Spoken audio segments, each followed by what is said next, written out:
Баарыбыз райондук соттун акталгандан кийин Камчыбек Ташиев кабыл алган кемпир абадчы жамаатын. Ошондо бизге ачык эле айткан.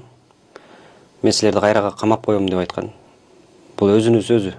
Кызыл желек көтөрсөңөр кызыл желек көтөрөм, көк желек көтөрсөңөр көк желек көтөрөм деп эле ачык эле айткан. Дагы эле баягы менин колумдасыңар дегендейди айткан. Эми ал жерден баягы улуу аксакалдарыбыз өз пикирлерин айтып, ошол жерден айтышууда болгон, жумшарткан да сөздөр болгон дегендей. Эми мунун баары далил менен да биз мындай жөнөкөй айтып аткан жокпуз. Бекер айтып аткан жокпуз. Эмне талап койду ошол жолугуда? Мисалы үчүн акталдыңар, болду да эми иш бүтөр иш.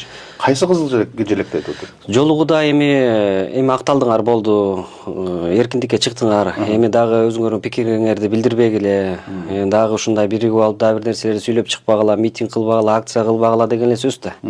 Ошону эми баарын кагазга ороп айтылды да. Ошол кандай десем, өзүнүн баягы мүнөзү менен, жестери менен, ошондой сөздөр менен айтылды. Анан баарыбыз мындай улуу аксакалдар жообун берди, бирок жообун берди. Кичилер угуп отурдук дегендей. Аксакалдарды угабыз да. Анан чыккандан кийин ошо биздин негизги максаты ошо кемпир абад маселеси кандай чечилгенин ошо карта менен көрсөтүп берди, президенттин тапшырмасы менен бизге көрсөткөн.